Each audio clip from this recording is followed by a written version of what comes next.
Let's start with what is trending in Plateau State as Traders Association embark on warning strike. There's an executive order that Governor Mofang has, invoked against trailers parking and all of that.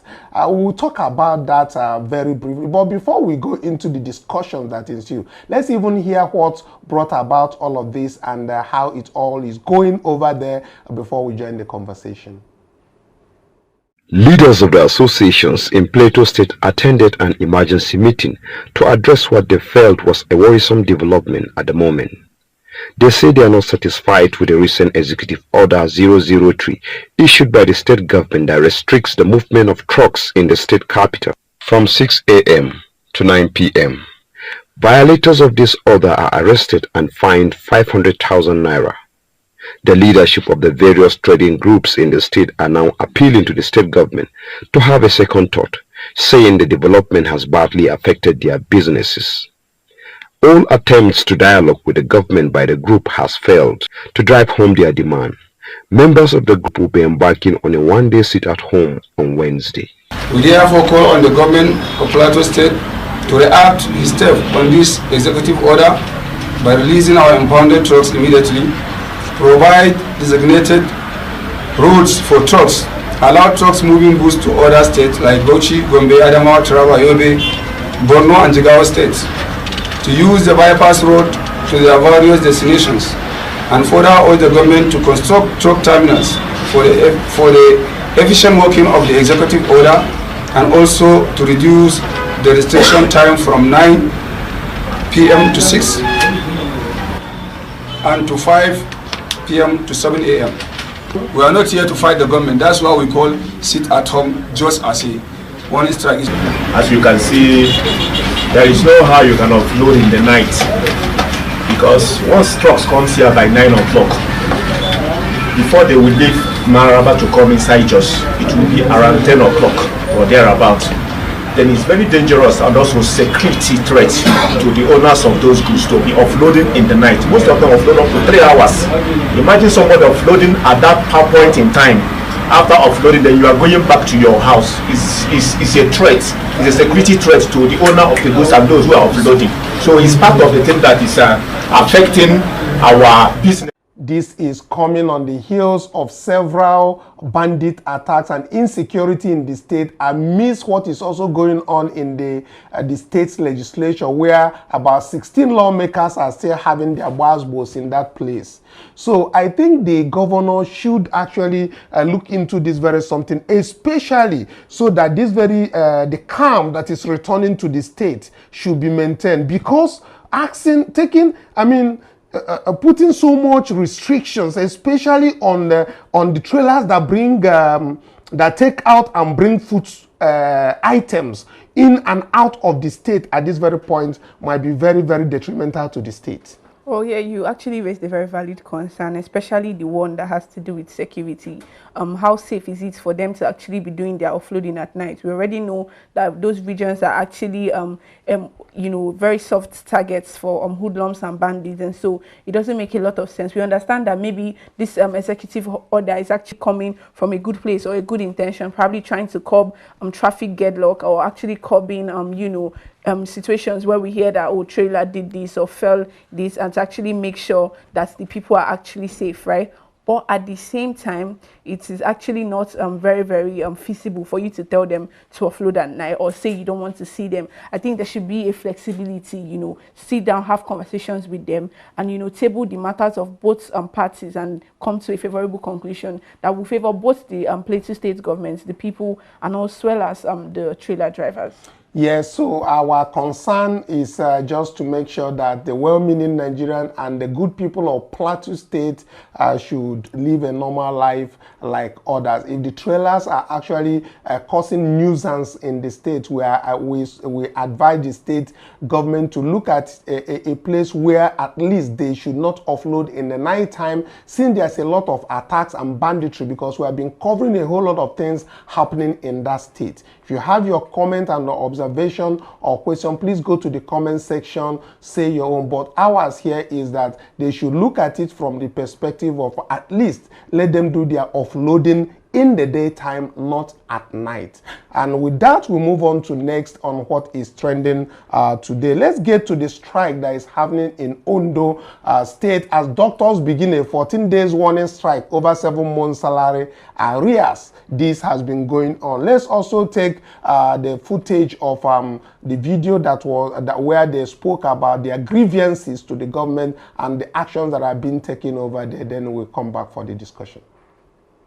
Thanks for joining us on TVC Media News. We're staying with the developments in Ondo State, where resident doctors at the University of Medical Sciences Teaching Hospital have commenced a 2-week warning strike over the state government's failure to pay salaries of members who joined the institution 7 months ago. The decision of the doctors to go on strike was reached at the end of their congress held in March. The president of the association, John Matthew, also raised concern over non-payment of February hazard allowance to members against the promise by government to pay 2 months. He said the selective treatment by the state government is discouraging, as their counterparts in the hospital management board were paid in full. The doctors are also demanding the payment of February 2024 palliative to house officers and the inclusion in subsequent payments.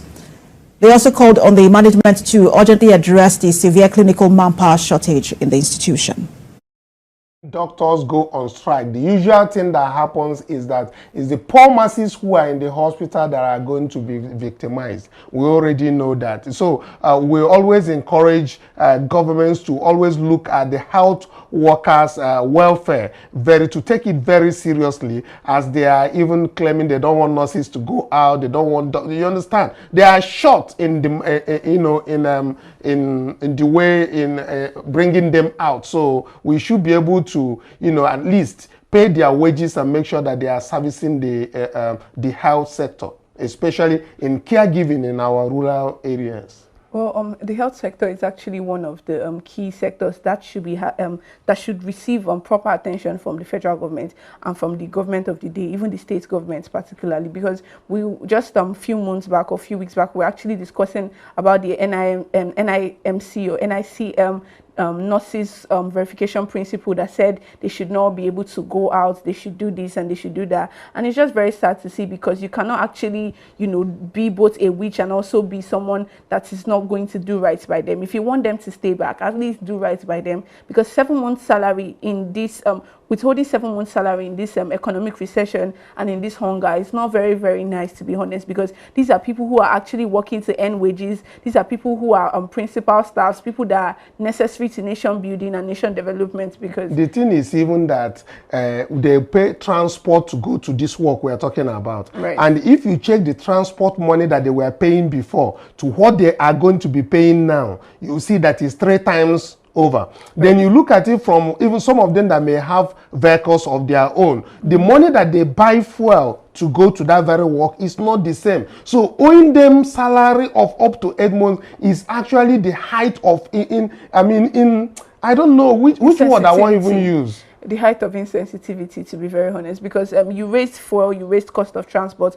even the cost of feeding. Imagine if there are people that are affected by this new electricity tariff rate, and so now they're going to be paying more for electricity. And after doing all of that, the least you can do is actually pay them their due wages on time, because these people are actually working to actually get this money. If you keep saying, oh, brain drain, people are running, the youths are not staying in the country, we talk about Jackpot syndrome every time, but it is our government that is actually playing right into it and fostering it. Because if you don't have the welfare of your workers at heart, then you reduce them to actually taking every route, every possible means to actually leave the country for better, living conditions and working conditions. And now that you have even mentioned this very particular hike in the NEPA bills, right, again, it reminds me that is going to affect the hospitals again. It means that hospital bill is going to go up. Mm-hmm. It also means that school fees will go up, even when they are not using electricity in those schools. Right. It's going to go up.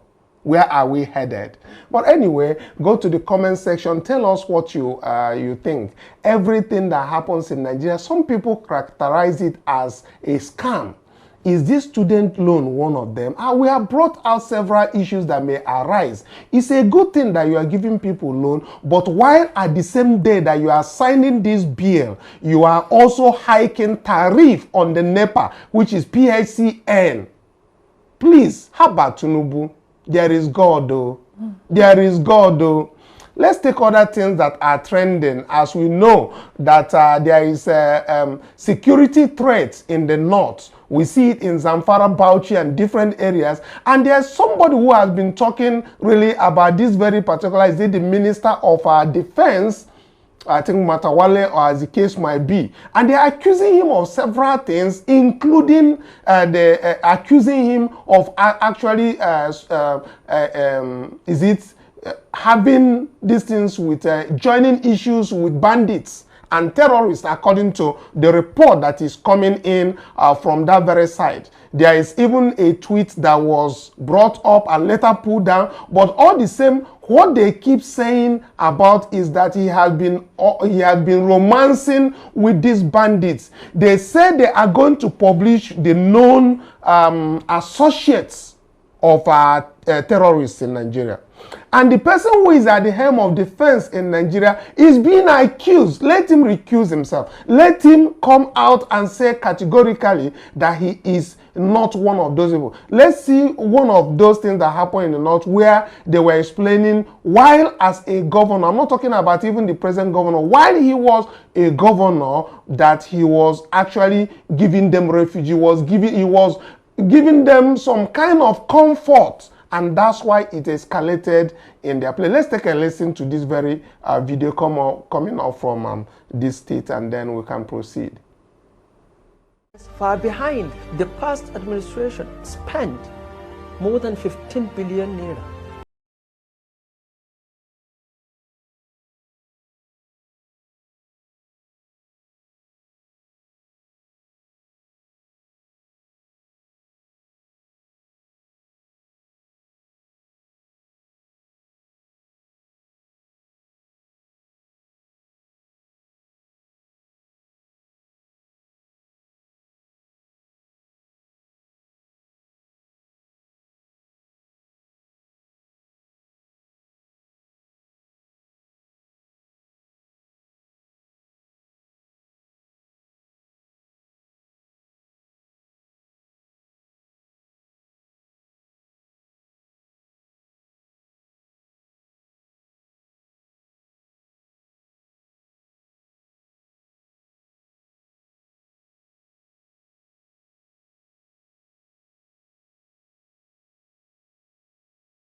This accusation coming from people in Zamfara to the former Zamfara state governor that is said to be romancing with bandits, giving them Hilux vehicles, giving them asylum and the case. And now we are hearing other ones that is coming from the present one.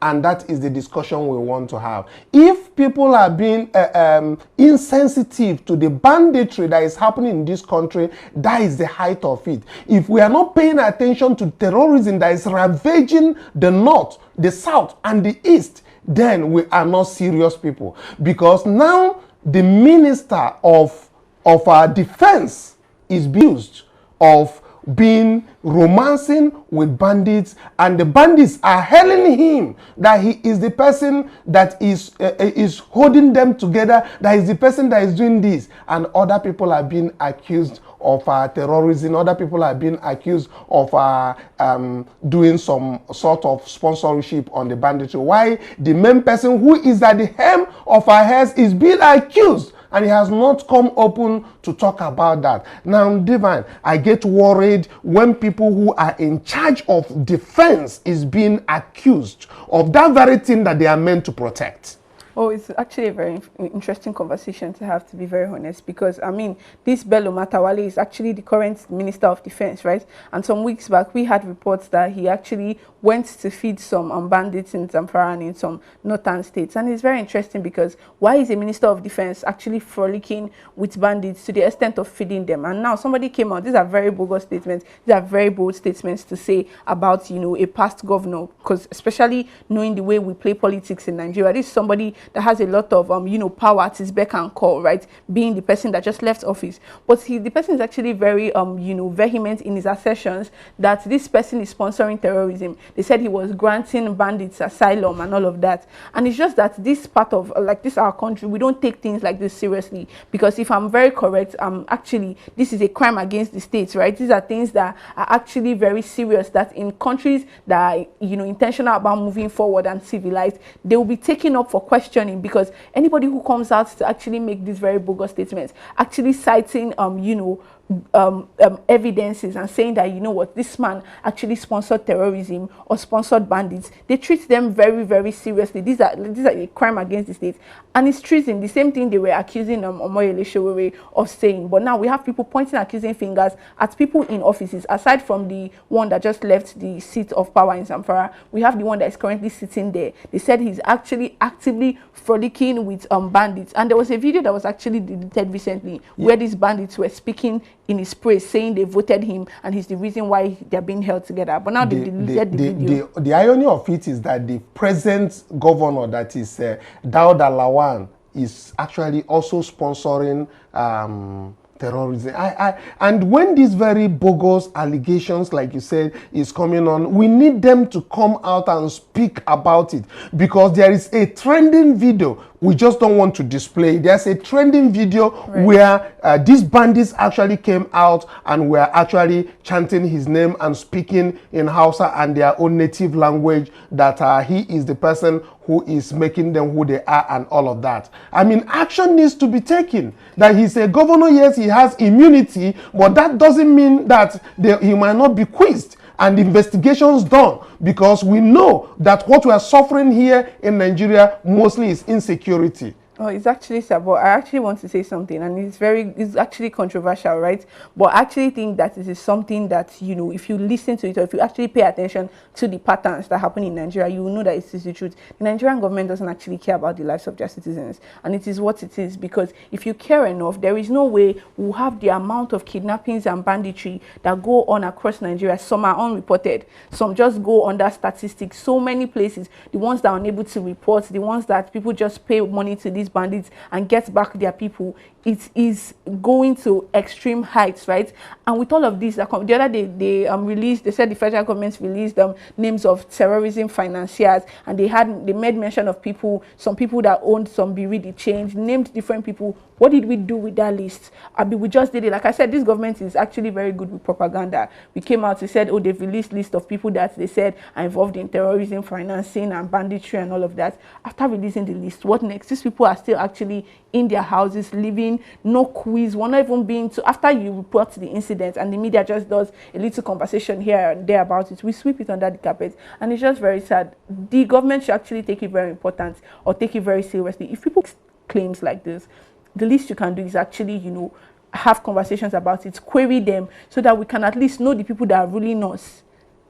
Yeah, and let's, you know, away from this, let's take some of our own particular news as His Excellency P2B continues his fraternal visit to Muslim communities as he visits Anambra State, that is the Oka Muslim community, where he donated bags of rice and other things that happened. So we know that His Excellency P2B has been touring the nation, and especially at this very time when our own Muslim brothers are actually at the last lap of their distance. And PO actually made a tweet on this, which I will ask our people to go to PO's page on tweet. But if you are unable to go to that very X account of His Excellency P2B to know what he said and how he said it. We want to bring it that he said that yesterday I continued my fraternal visit to the Muslim communities as their fasting enters the last lap. I was in Anambra State capital where I interacted and enjoyed their conviviality. This is a routine I started since my days as the governor of Anambra State and have maintained. I shared in the blessings of Ramadan fasting and prayers while enjoining them and every Nigerian to continue to pray for the nation, especially as we now in the last 10 days of the Ramadan season, which are very, very significant. I encourage them and every Nigerian not to be dispirited by the present of challenges facing the nation, but in love and unity continue to work together for the progress of the nation. The hunger we experience, the insecurity that ravages our nation, the corruption that pervades every aspect of our national existence, and the poverty that has continued to spread through this country are all affecting every one of us, irrespective of our religion or tribe. Only by a collective resolve to move our nation from consumption to production can we triumph over our many challenges. This we do by cultivating the vast arable lands in the north, which will enable us to feed ourselves and export food for the world. Building a highly productive nation remains our firm commitment to the new Nigeria, which is now more possible than ever before. I thank the Muslim community and their leaders for their warm hospitality, prayers, and encouragement. The new Nigeria is possible, inshallah. That's signed P2B. And you know, PO is just is been everywhere, and during the Christmas, I wonder even how he does it with the kind of strength that he has. The next time you hear he's in Yola, the next one is in Plateau, he's in Abuja, and then you hear him in Anambra, and you wonder, is he having a private jet that flies? But he has so much power inside of him to be doing all of this, because you think he's like 40 years old, but he's like Fire of Senegal that is still very young. Mm-hmm. Oh, actually, it is actually very good for the people who say it's eye service. We've seen not just very expensive eye service, it's actually, you know, a lot of physical exercise to be able to, before we look left and look right. He's really like Ajala the Traveler, but this time for very good reasons, right? And so he goes around actually talking to people and familiarizing himself with the Nigerian people and different experiences and different realities. And like he always says that no religion buys bread cheaper than the other, right? And so for him, it's really about an ideology and the fact that we're waiting and actually seeking for a new Nigeria, which is very possible, and it is less about what religion or what tribe you belong to. And so kudos to him for actually going around and identifying himself with various groups in Nigeria. He's actually a leader that is what emulates him. Yes, and finally, as we are still in the talk of His Excellency P2B and the resolve that all Obedients have, building a stronger structure across Nigeria so that we can be able to make this very new Nigeria we are talking to be possible. Join the Obidient Family Cooperative Society. The community platform is actually a description of this very video, or in the comment section wherever you are. If you are watching us right now wherever you are, please do like and share. Let people know that we have started building the solid structure that is required for us to take back Nigeria and move towards the new Nigeria that we know is possible. What you are seeing in your screen now is the registrations that are coming up across all the local governments. This is called the Obidient Family Multipurpose Cooperative Society. So wherever you are in your respective local government, click the link that is here, join this very particular gathering of connection of obedience, where we will now ask you to register this very particular cooperative society in your local government. And then from there, we will start looking at the people, supporting them in welfare and preparing ourselves towards taking back the new Nigeria that is possible. Wherever you are, if you are obedient, like and share this video. Let people know that we have started the process of actually putting up a very solid structure. And every Saturday by 9 p.m. we have a virtual meeting via Zoom where we confide and have discussion. If you don't have money to register the cooperative society, Please join the community and let us know, and we will help you finance the registration across the local government. We don't want somebody somewhere in Abuja saying he's registering the whole 36 states. No. Take ownership of a cooperative within your locality. Register it so that we can actually support you in what you do. We can reconnect and do a whole lot of things while we put ourselves together for 2027. Until tomorrow when we come your way, bye for now. The 50-year mark. So you are joining the folk that will say older folks. You look at it, what is youthfulness? What is young age? What does it have to do with active leadership? Like you mentioned, we've seen young people that have failed in leadership. And being young doesn't mean an automatic good leadership. And I'll go to some of the things that Mr. Fire said, even before being sworn in. He had said that he's going to move past what the colonial masters' legacies are. And he said it's made some very radical and dramatic policy decisions, which in the coming days, one will see how that will affect or impact on the economy or the welfare of the people of Senegal. But then let's put some attention on young people in Nigeria. How are they able to organize, to mobilize? That is important. If young people are not able to organize and mobilize, if they spend most of their lives working in private sector, doing stuff for themselves and never thought about leadership, how then can this kind of vision come to pass, Shura? Well, that's a very important question, and this is a question I've addressed. So you must understand that Mr. Faye and his colleague set up a political party in 2014. And when he ran for election, they were thoroughly beaten. They only had one position in a local government or so in 2014. And then they kept going and came back in and then a few years later and fought, but they came third. And eventually now they've won power. So political participation is necessary. Creating political parties that are not tainted by the old is also very important. But I must insist, and I agree with you here, that just being young in numbers is not enough. You must be persons of character, you must have mission, you must have vision, and you must have will to work for the people of your country. So, and the part about experience is also very important because you hear that from Nigerians. I know they do that for different purposes. Oh, you need experience. This guy was a tax collector. That's the best he has ever done. He's not even known to have been an activist before now. They were just, it was him and his friends in the tax sector that formed the political party. I came together and defeated the old guards. But this is not the first time in Senegal that the old guards seems to have been defeated. That's why I said earlier that we should be careful, because even the guy who was defeated, whose candidate was defeated, that's Makasa, was also seen as a reformer when he first came years ago. In fact, he was saying that he didn't want to spend more than 4 years in power. And then he came to power, he got used to it, and he became a terrible dictator himself. So it's very important. But when you question our young people, the question is, what are young people doing? That's the question. And young people are doing what I call tag along. They are more interested in becoming, senior special assistants to governors or senators.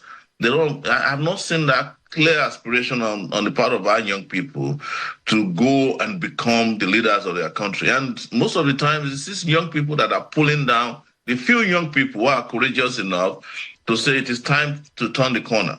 I don't see myself as a youth anymore, but I look youthful, and I can always defend my youthfulness.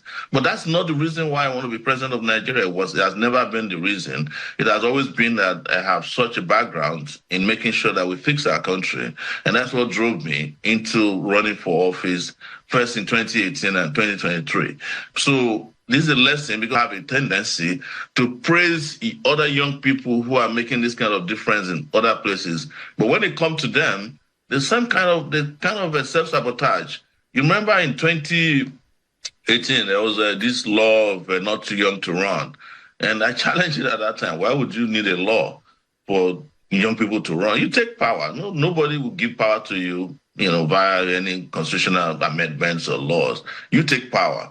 And now, So 4 years later, how many young people has that produced in the most important sector of the country, which is the presidency? You cannot be young, mission-driven, be visionary, and go and hide your bushel under some of these old people who have no idea how to even operate a phone. So, but youthfulness is also important in the sense that, you need leaders that are large, who are capable, who are able to be responsive, who don't have to spend half of the time in a hospital. I'm not saying young people don't fall sick, but especially the ones that we know who are falling apart.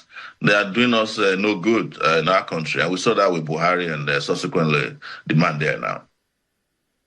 I do know that old age is not a disease.